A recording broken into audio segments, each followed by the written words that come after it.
Free notes, test, demo lectures तसेच online बॅचेससाठी आत्ताच the infinity academy app download करा. लिंक डिस्क्रिप्शनमध्ये दिलेली आहे. नमस्कार विद्यार्थी मित्रांनो, मी विपुल वाघमोडे तुमच्या सगळ्यांचं स्वागत करतो द इन्फिनिटी अकॅडमीच्या आपल्या यूट्यूब चॅनलवर. मित्रांनो, गेल्या काही दिवसापासून आपण अन्न पुरवठा विभागाच्या अनुषंगाने जी काही ॲड येणार आहे त्या ॲडच्या अनुषंगाने आपण चर्चा करत आहोत. खरं तर ही ॲड खूप अगोदर यायला हवी होती, पण आत्ता तुर्तास तरी जे काही आपल्यासमोर सूचना येत आहेत विभागाअंतर्गत त्या अनुषंगाने हे म्हणता येईल की ही ॲड आता लवकरात लवकर एका महिन्याभरामध्ये ही ॲड आपल्याला मिळू शकते. याच अनुषंगाने महत्त्वाची काही गोष्टी होत्या, काही विद्यार्थ्यांचे प्रश्न होते आणि त्याच प्रश्नांच्या अनुषंगाने आज परत तुमच्यासमोर मी आलोय आणि काही विषयांवर आपल्याला चर्चा करायची आहे की विशेष करून जे पुरवठा निरीक्षक हे जे काही पद आहे, म्हणजे खरं तर यावेळेस ॲड जी येणार आहे ही अन्न पुरवठा निरीक्षक या पदासाठी पण असणार आहे आणि हे पद जे असणार आहेत हे विभाग निहाय असू शकतात. जे काही प्रशासकीय विभाग आहेत त्या प्रशासकीय विभाग निहाय हे पद असू शकतात. आणि दुसरी महत्त्वाची गोष्ट काय आहे तर हे जे काही यासोबतच अजून एक पद असणार आहे ते म्हणजे लिपिक हे पद असणार आहे. मग ह्या लिपिक ह्या पदाला टायपिंग लागेल का या संदर्भात सुद्धा आपल्याला माहिती घ्यायची आहे. अजून ॲड पडलेली नाहीये हे लक्षात घ्या, अजून ॲड आलेली नाहीये. आणि हे सगळं जे काही आपण बोलत आहोत हे 2018ला जी काही ॲड होती किंवा जी परीक्षा झाली होती या परीक्षेच्या आधारावर आपल्याला काही गोष्टी बोलाव्या लागत असतात, हे लक्षात घेणं गरजेचं आहे. आणि त्याच परीक्षेचा आधार घेऊन आपल्याला काही गोष्टी पुढे अंदाज घेऊन आपल्याला अभ्यासाला सुरुवात करावी लागणार आहे, हे लक्षात घ्या. कारण ॲड पडल्याच्या नंतर परीक्षा जी होणार आहे ती खूप म्हणजे एका महिन्याच्या आतमध्येच ही परीक्षा नियोजित करण्याचं नियोजन जे असणार आहे ते होणार आहे. त्या अनुषंगाने विद्यार्थ्यांना आपल्याला आत्तापासूनच तयारीला लागणं गरजेचं आहे. विद्यार्थ्यांनी काही प्रश्न विचारले होते की सर, पुरवठा निरीक्षकाची कार्य आणि कर्तव्य काय असतात, एकंदरीत पे स्केल काय असणार आहे, टायपिंग लागेल का, म्हणजे लिपिक जे पद आहे त्या संदर्भात, आणि आपली बॅच कशी असणार आहे या संदर्भात सुद्धा विद्यार्थ्यांनी इन्क्वायरी केली. आणि त्याचमुळे म्हटलं की एक तुमच्यासमोर या सगळ्यांसंदर्भात एक माहिती लेक्चर जे आहे ते मी घेऊन यावं. चला तर मग आपण एक एक करत चेक करूया. बघा, एक तुम्हाला जर का पदसोपान किंवा जर का पदाची जर का एक स्तर आहे किंवा आपण त्याला म्हणूया की एक रचना जी आहे या विभागाची, तर एक साधारण समजून घ्या, लक्षात घ्या. मंत्रालयामध्ये अन्न नागरी पुरवठा ग्राहक संरक्षण विभाग असतात. म्हणजे ओके, आता हे जे काही विभाग आहे तर या विभागाचं जे काम आहे हे आपण याला म्हणूया की हे जे काही आपण त्याला म्हणूया की कार्यकारी जे काही गोष्टी आहेत त्या अनुषंगाने हे चाललेलं आहे.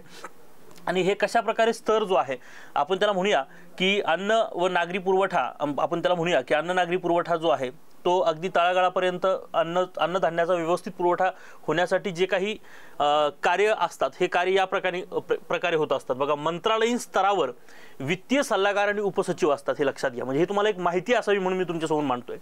विभागीय स्तरावर विभागीय आयुक्त असतात आणि जिल्हा स्तरावर जिल्हाधिकारी त्यांचा प्रमुख असतो. म्हणजे आणि त्या विभागाच्या कामासाठी मग बघा, जिल्हाधिकाऱ्याला हेल्प करण्यासाठी जिल्हा पुरवठा अधिकारी हे जे पद असणार आहे हे पद या ठिकाणी आहे, हे लक्षात घ्या. ओके, दुसरी महत्त्वाची गोष्ट लक्षात घ्या याच्यामध्ये, बघा बघा जिल्हा पुरवठा अधिकारी आणि याच जिल्हा पुरवठा अधिकाऱ्यांना मदत म्हणून सहाय्यक जिल्हा पुरवठा अधिकारी या ठिकाणी असणार आहे. आणि मग इथून पुढे सहाय्यक लेखा अधिकारी असेल किंवा पुरवठा निरीक्षक असतील आणि त्याच्यानंतर मग बघा अव्वल कारकून असेल आणि लिपिक असेल. म्हणजे लिपिकाचंच प्रमोशन पुढे भविष्यात अव्वल कारकून या पदावर होत असतं, हे लक्षात घ्या. मग हे जे लिपिक हे पद आहे, त्यानंतर जे काही पुरवठा निरीक्षकाचं जे पद आहे, ओके, हे जे काही पद आहेत हे पद विशेष अजून एक प्रश्न विचारला होता, सर ही पदं कोणत्या स्वरूपाची आहेत, हे लक्षात घ्या. तर ही जी पदं असणार आहेत मित्रांनो, ही पदं गट क या स्वरूपाचं असणार आहे. कारण हे पद जी किंवा या भरतीनुसार हे जे पद होणार आहे हे पद सरळ सेवा या परीक्षेच्या माध्यमातून होतंय, लक्षात घ्या. सगळ्यात पहिला महत्त्वाचा मुद्दा, सरळ सेवेच्या अंतर्गत हे पद होतंय आणि म्हणून गट क चं हे पद असणार आहे, लक्षात घ्या. ओके, आणि मग आता लक्षात घ्यायचं की या अनुषंगाने हे पद आहे. ओके, फील्ड लेवलला काम करणारं हे पद आहे. ओके, ग्राउंड लेवलला काम करणारं हे पद आहे. माणसांशी सरळ सरळ कॉन्टॅक्ट या ठिकाणी असणार आहेत, हे लक्षात घ्या. बघा, यामध्ये साधारणतः विचारला होता प्रश्न की वेतन किती असेल किंवा पे स्केल किती असेल. सर मी एक साधारण सांगतोय, एक अंदाजित सांगतोय. आता ॲड पडल्याच्या नंतर ते क्लिअर होईलच, पण साधारणतः 4200 हे ग्रेड पे असू शकतं. आणि मग यानुसार जर विचार जर केला तर मग तुम्हाला काही 37,000 समथिंग वगैरे आणि त्याच्यानंतर तुमचे महागाई भत्ते वगैरे किंवा 36,000 35,000 समथिंग असं काहीतरी पेमेंट आणि त्या अनुषंगाने मग पुढचे महागाई भत्ते वगैरे हे जे काही इतर देय असतात या अनुषंगाने तुम्हाला एक साधारण अंदाजित जे काही पेमेंट तुमचं असणार आहे ते 40,000 ते 45,000 या घरामध्ये हे तुमचं पेमेंट जे असणार आहे त्यात असणार आहे. या अनुषंगाने हा विचार करता येईल की वेतन जे आहे ते उत्तम प्रकारचं वेतन या ठिकाणी तुम्हाला मिळणार आहे, हे लक्षात घेणं गरजेचं आहे. तर ह्या पदाला हे वेतन आहे. दुसरी महत्त्वाची गोष्ट काय आहे तर टायपिंगच्या बाबतीत विद्यार्थ्यांनी म्हटलेलं आहे, पण मागच्या जर का ॲडचा विचार जर केला तर मागच्या ॲडमध्ये बघा, अन्न पुरवठा निरीक्षक असेल किंवा लिपिक पदासाठी असेल, तुम्हाला संगणक बाबत म्हणजे संगणक आपण त्याला म्हणूया की पात्रता जी आहे त्या संदर्भात तुम्हाला MSCIT असण्याची फक्त सूचना या ठिकाणी होत्या. पण यावेळेस लिपिक हे पद सुद्धा असणार आहे. तर लक्षात घ्या, लिपिक हे पद जर असं आहे तर या ठिकाणी माझ्या अंदाजाने तुम्हाला या ठिकाणी टायपिंग असू शकते, हे लक्षात घ्या. ओके, आता हे ॲड आल्याच्या नंतर क्लिअर होईलच. ओके, पण आपण त्याला म्हणूया की लिपिक या पदासाठी टायपिंग आहे की नाही सर, तर याचं उत्तर आहे की टायपिंग असणं आवश्यक असणार आहे, हे लक्षात घ्या. ओके, मराठी आणि इंग्रजीची टायपिंग असणं गरजेचं असणार आहे किंवा असं असावं असा एक माझा अंदाज आहे, हे लक्षात घ्या. त्यामुळे ज्यांचं टायपिंग आहे त्यांना दोन्ही पदांसाठी अप्लाय करता येणार आहे. दुसरी महत्त्वाची गोष्ट की अन्न पुरवठा निरीक्षकासाठी पात्रता काय आहेत, मी मागच्या लेक्चरमध्ये सांगितलेले आहेत, याही लेक्चरमध्ये सांगतो, काळजी करू नका. पात्रता ज्या आहेत, पात्रतेमध्ये सरळ सरळ मेन्शन केलेलं आहे की कोणताही पदवीधर याच्यामध्ये काय करू शकतो, फॉर्म भरू शकतो. पण ज्याने अन्न तंत्रज्ञान आणि अन्न विज्ञान या शाखेतून पदवी घेतलेली असेल अशा विद्यार्थ्यांना प्राधान्य देण्यात येणार आहे. म्हणजे समान गुणाच्या अवस्थेमध्ये अशा विद्यार्थ्यांना प्राधान्य देता येऊ शकतं. म्हणजेच कोणताही ग्रॅज्युएट या ठिकाणी अप्लाय करू शकतो आणि पदाला गवसणी घालू शकतो. सोबतच ज्या विद्यार्थ्यांचे आपण त्याला म्हणूया की पदवी जी आहे ती अन्न तंत्रज्ञान किंवा अन्न विज्ञान या शाखेतून झालेली असेल अशा विद्यार्थ्यांना या ठिकाणी नक्कीच बेनिफिट मिळणार आहे. ओके, कसल्याही प्रकारचा एक्सपिरियन्स सांगितला जाणार नाही आहे. ओके, हे लक्षात घेणं गरजेचं आहे. तर अशा प्रकारे हे जे आपण त्याला म्हणूया की पद असणार आहे. मग दुसरा एक अजून महत्त्वाचा प्रश्न होता की सर अन्न पुरवठा निरीक्षक जे आहे हे नेमकं काय काम करत असतात किंवा यांची ह्या पदाची कार्य आणि कर्तव्य काय असतात किंवा काय जबाबदाऱ्या असतात. तर लक्षात घ्या, बघा, पुरवठा विभागाअंतर्गत जर लक्षात घ्याल तर अन्नधान्याचं वितरण म्हणजे मग गहू असेल, बघा, तांदूळ असेल, साखर असेल, रेशनचं जे काही धान्य असतं किंवा स्वस्त धान्य असेल, ह्या स्वस्त धान्याच्या वितरणाच्या बाबतीत यांचा संबंध जास्तीत जास्त असतो, हे लक्षात घ्या. वितरणाच्या बाबतीत संबंध आहे. ओके, मग या संदर्भात लक्षात घ्या की स्वस्त धान्य दुकानं वगैरे हे सुद्धा यांच्या अंतर्गत येत असतात, हे लक्षात घ्या. बघा, या गोदामामध्ये धान्याची आवक जावक कशी आहे, धान्य किंवा जे काही साहित्य आहे, मग साखर असेल, त्याच्यानंतर डाळी असतील किंवा तांदूळ असेल, त्याच्यानंतर मग जे काही धान्य असतील, हे सगळे जे धान्य आहेत यांची आवक जावक कशी आहे ह्याची सगळी नोंद जी आहे ही तपासण्याचं काम सुद्धा पुरवठा निरीक्षक करत असतो. किंवा जे काही गोदाम आहेत या गोदामाचा प्रमुखाकडे ह्या आवक जावक नोंदी असतात, या नोंदी तपासण्याचं काम सुद्धा हे करत असतात. आणि सोबतच हा जो काही गोदामाचा प्रमुख असणार आहे हा पुरवठा निरीक्षकाच्या आधिपत्याखाली काम करणार आहे किंवा त्याच्या कार्यक्षेत्राखाली काम करणार आहे, हे लक्षात घ्या. दुसरी महत्त्वाची गोष्ट, ज्यांना परवाने धारण आहेत म्हणजे ज्या दुकानदारांना अन्नधान्य वितरणाचे परवाने असतात, ओके, बारकोड दिलेले असतात किंवा त्यांना काही चलान दिलेले असतात, परवाने दिलेले असतात, त्या चलानुसार त्या परवान्यानुसार धान्य वितरित होत आहे की नाही याची खातरजमा करण्याचं काम सुद्धा पुरवठा निरीक्षकाचं असतं, हे लक्षात घेणं गरजेचं आहे. धान्य वितरण योग्यरित्या होतंय की नाहीये या गोष्टीवर सुद्धा लक्ष त्याने द्यायचं असतं आणि धान्याचं वितरण जे आहे ते योग्य पद्धतीने व्हावं. आणि अगदी आपण त्याला म्हणूया की ज्या काही सरकारी योजना आहेत, ओके, आणि त्या अनुषंगाने जे काही रेशन धान्य दुकानं आहेत या रेशन धान्य दुकानामध्ये त्यांना जेवढा परवाना आहे तेवढंच धान्य त्या ठिकाणी जाणं गरजेचं आहे. दुसरी महत्त्वाची गोष्ट, रेशन धान्य दुकानाच्या बाहेर त्या दुकानदारानं किती धान्याची आवक झालेली आहे, धान्याचे दर काय आहेत आणि आज जे धान्य आहे हे धान्य किती जाणार आहे किंवा किती धान्य शिल्लक आहे, किती धान्य गेलेलं आहे, किती धान्य आलं होतं, ह्या सगळी जी काही पाटी आहे ती दुकानाच्या बाहेर लावणं देखील आवश्यक आहे. आणि ह्या सगळ्या गोष्टी ज्या आहेत ते पुरवठा निरीक्षक ह्या गोष्टींचं कंपल्शन त्या दुकानदारांना करू शकतो, हे देखील लक्षात घेणं गरजेचं आहे. किंवा परवाने तपासले सुद्धा जाऊ शकतात, हे देखील लक्षात घेणं गरजेचं आहे. तर हे काही महत्त्वाच्या कार्य आणि जबाबदाऱ्या ज्या होत्या ह्या अन्न पुरवठा निरीक्षक च्या आहेत, हे लक्षात घ्या. अतिशय आपण त्याला म्हणूया की फील्डवर काम करणारं हे पद आहे, ओके. आणि हे पद जे असणार आहे या पदासंदर्भातली जी ॲड असणार आहे ही 100% ही ॲड जी आहे मित्रांनो येत्या 20 ते 25 दिवसामध्ये ही ॲड आपल्याला पाहायला मिळू शकते, हे लक्षात घ्या. अतिशय सुंदर असं पद, ग्रेड पे पण चांगला आहे, वेतन पण चांगले आहेत आणि अशा प्रकारची ॲड जी आहे ही एक सुवर्ण संधी असते, लक्षात घ्या. जवळपास 320 पेक्षा सुद्धा जास्त पदं या ठिकाणी असणार आहेत. वेगवेगळ्या विभागानुसार हे पद असू शकतात, हे लक्षात घ्या. कारण मी तुम्हाला सांगितलं की आपण पदसोपान पाहत असतानाच लक्षात घ्या की विभागीय स्तरानुसार हे असणार आहे, वेगवेगळ्या विभागाच्या जागा या ठिकाणी पडू शकतात, हे लक्षात घेणं गरजेचं आहे. ओके, त्यानुसार वेगवेगळ्या विभागाच्या काही ॲड असतील, त्यामुळे तुम्हाला ही सुवर्ण संधी असणार आहे, हे लक्षात घ्या. ओके, बघा याच अनुषंगाने आपण जी बॅच आहे, बॅच संदर्भात सुद्धा माहिती सांगा असे खूप विद्यार्थ्यांचे मेसेज आहेत. तर लक्षात घ्या, अन्न पुरवठा निरीक्षक भरती 2023च्या अनुषंगानं जी खरं तर एकदम व्यवस्थित आणि एकदम सुंदर ॲड मिळणार आहे. लक्षात घ्या, 320 पेक्षा जास्त पदं या ठिकाणी असणार आहेत. तर ही जी काही अन्न पुरवठा निरीक्षक 2023ची जी बॅच आहे मित्रांनो, ही आपण ऑनलाईन स्वरूपाची बॅच आपण केलेली आहे, हे लक्षात घ्या. समस्त ग्रामीण भागातील सगळे विद्यार्थी जे आहेत, हे विद्यार्थी आपल्या या बॅचला भरभरून प्रतिसाद देत आहेत आणि नक्कीच या विद्यार्थ्यांचा या बॅचमध्ये 100% फायदा होणार आहे. लक्षात घ्या, ही ऑनलाईन स्वरूपाची बॅच आहे आणि रेकॉर्डेड स्वरूपाची सुद्धा बॅच आहे. म्हणजे नेमकं काय, तर लक्षात घ्या की आपल्या लेक्चरचा टायमिंग आहे 1 ते 5.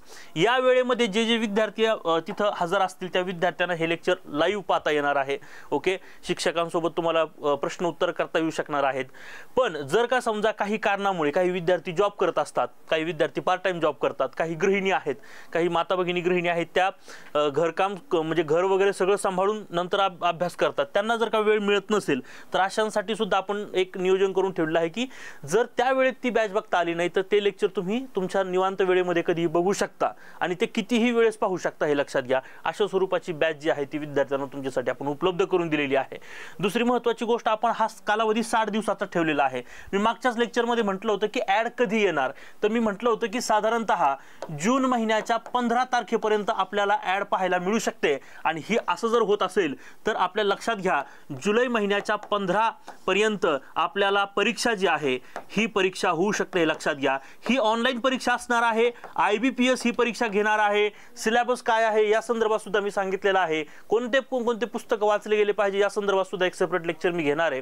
त्या संदर्भात सगळ्यांनी ते लेक्चर अटेंड करा आणि त्या हिशोबाने तुम्ही अभ्यासाला सुरुवात करा. बॅचची फीस अतिशय माफक दरात ठेवलेली आहे. ते जे काही 4 सेक्शन आहेत, लक्षात घ्या, प्रत्येक सेक्शन 25 मार्कला आहे. मराठी सेक्शन आहे, इंग्रजीचं सेक्शन आहे, गणित बुद्धिमापनाचा सेक्शन आहे आणि सामान्य ज्ञानाचं सेक्शन आहे. असे 4 सेक्शन आणि त्याच्यातले येणारे सगळे जे काही घटक आणि मायक्रो घटक असणार आहेत, ह्या सगळ्या विषयांचं मार्गदर्शन जे आहे फक्त 2,999 रुपयामध्ये तुम्हाला अवेलेबल करून देणार आहोत, हे लक्षात घ्या. त्याच्यामुळे ह्या सगळ्याच विद्यार्थ्यांना मी या ठिकाणी अपील करतो की ज्या विद्यार्थ्यांना, आणि एक पद फोकस करा. लक्षात घ्या, सरळ सेवा असेल किंवा तुम्ही कोणत्याही प्रकारची कॉम्पिटिटिव्ह एक्झामिनेशन देत असाल, तुम्ही जोपर्यंत एक पद फोकस करून तयारीला लागत नाहीत मित्रांनो, तोपर्यंत यश तुम्हाला तुमच्याजवळ येणार नाही. लक्षात घ्या, बरेच विद्यार्थी पाहतो की वेगवेगळ्या पदांच्या परीक्षा देत बसतात. ही परीक्षा नापास झालो, ती परीक्षा नापास झालो, 1 मार्काने गेलो, अर्ध्या मार्काने गेलो, 2 मार्काने गेलो, याला अर्थ नाही आहे. एक परीक्षा फोकस करा, त्या हिशोबाने अभ्यास करा, तुम्ही 100% कोणतं ना कोणतं पद मिळवाल. कारण साधारण सगळ्या सरळ सेवा परीक्षांचा अभ्यासक्रम जो आहे तो साधारण सारखा आहे, हे लक्षात घ्या. त्याच्यामुळे एक परीक्षा फोकस करा आणि त्या हिशोबाने अभ्यास करा मित्रांनो. अभ्यासही सुंदर होईल आणि व्यवस्थित प्रकारे तुम्हाला पद सुद्धा मिळेल, लक्षात घ्या. ओके, त्यामुळे ही बॅच तुम्हाला खरंच फायदेशीर आहे. ओके, दुसरी महत्त्वाची गोष्ट, कोणकोणते फॅकल्टी या ठिकाणी तुम्हाला शिकवणार आहेत, लक्षात घ्या. बॅचमध्ये काय काय होणार आहे हे पण लक्षात घ्या. तुम्हाला चॅप्टर वाईज टेस्ट सुद्धा आम्ही बॅचमध्ये करतोय. कारण माहिती आहे आता हे बघा, आपण शिकवतोय, तुम्हाला सगळं नॉलेज देतोय, पण सोबतच तुम्हाला MCQची तयारी सुद्धा होणं गरजेची आहे. विद्यार्थ्याला सगळं माहिती असतं, पण MCQ फॉर्मॅटमध्ये प्रश्न समोर आला की विद्यार्थी गडबड करतो. म्हणून त्याची जास्तीत जास्त MCQची तयारी व्हावं यासाठी आपण चॅप्टर वाईज त्याच्या टेस्ट घेत असतो. सरप्राईज टेस्ट या ठिकाणी अवेलेबल आहेत. ऑनलाईन आहोत, घाबरायची गरज नाही आहे, पण तरीसुद्धा दर आठवड्याला काउन्सिलिंग सेशन तुमच्या या निमित्ताने घेतले जाणार आहेत. आणि या काउन्सिलिंग सेशनमध्ये आपण विद्यार्थ्यांना त्यांची कशी तयारी केली गेली पाहिजे, विद्यार्थ्यांचे काही प्रश्न असतात ते प्रश्न ऐकून घेऊन विद्यार्थ्यांना कशी तयारी करावी या संदर्भात सुद्धा शिक्षक मार्गदर्शन करणार आहेत, येते लक्षात. ठीक आहे, त्यामुळे तुम्हाला अभ्यास कसा करावा या फक्त क्लासचा अर्थ हाच नसतो की फक्त तुम्हाला विषय शिकवणे, नाही, तुम्हाला परीक्षेपर्यंत नेऊन ठेवणे आणि तुम्हाला कशा प्रकारे यश मिळवता येईल हे सांगणे, हे खऱ्या अर्थाने क्लासचं काम आहे मला असं वाटतं. या अनुषंगाने ही सगळी टीम तुम्हाला मार्गदर्शन करणार आहे. लक्षात घ्या, सागर हंगे सर तुम्हाला राज्यघटनेसाठी असणार आहेत, गणपत उगडे सर तुम्हाला मराठीसाठी असणार आहेत, इंग्रजीसाठी तुम्हाला रोजिता सुर्वे मॅडम असणार आहेत, गणितासाठी आणि बुद्धिमापनासाठी विशाल लिमन सर या ठिकाणी असणार आहेत, भूगोलासाठी तुम्हाला गोपाल मोजड सर असतील, इतिहास आणि चालू घडामोडी या विषयासाठी म्हणजे सामान्य ज्ञानाचे हे जे काही भाग आहेत यासाठी तुम्हाला मी विपुल वाघमोडे या ठिकाणी असेल आणि सामान्य विज्ञान या विषयासाठी तुम्हाला अविनाश पत्तेवार सर असणार आहेत. हे सगळेच तज्ज्ञ मंडळी आहेत, यांना तुम्ही यूट्यूबला पाहू शकता आणि यांना खूप साऱ्या एक्झामचे एक्सपिरियन्स आहेत आणि यांच्या हाताकडून खूप साऱ्या बॅचेस ज्या आहेत त्या पास झालेल्या आहेत. ओके, यांच्या एक्सपिरियन्सचा, यांच्या अनुभवाचा तुम्हाला नक्कीच फायदा होईल. ओके, तर या अनुषंगाने ज्या ज्या विद्यार्थ्यांना बॅच संदर्भात माहिती हवी असेल किंवा परीक्षा संदर्भात माहिती हवी असेल किंवा कसलीही मदत तुम्हाला हवी असेल मित्रांनो, तर द इन्फिनिटी अकॅडमी तुमच्यासाठी कायमस्वरूपी तयार आहे. 9529988692 या नंबरला तुम्ही कॉन्टॅक्ट करू शकता किंवा 9028089595 या नंबरला कॉल करू शकता. कोणत्याही एका नंबरला फोन करा, तुम्हाला सर्वतोपरी हेल्प जी आहे ती आमच्या मार्फत केली जाणार आहे. तुम्ही जर का पुण्यातून असाल आणि तुम्हाला जर का पुण्यात येणं शक्य असणार आहे तर तुम्ही नक्कीच the infinity academy, Mankarwada, Patrya Maruti Chowk, Narayanpeth, Pune या ठिकाणी तुम्ही भेट द्या. किंवा तुम्ही नाशिकमधून असाल तिथे देखील आपली शाखा आहे इन्फिनिटी अकॅडमी, दुसरा मजला, उपाध्याय क्लासेस, अशोक स्तंभ, वकीलवाडी, नाशिक या ठिकाणी तुम्ही भेट देऊ शकता. आणि मित्रांनो लक्षात घ्या, ही संधी परत येत नसते. येते लक्षात ना, संधी परत येत नसते. येते लक्षात, संधी ज्याला हेरता येते तोच यशस्वी होतो, हे लक्षात घ्या. आणि सगळ्यांनी तयारीला लागा. ओके, आजच्यासाठी आपण इथंच थांबूया. Thank you very much.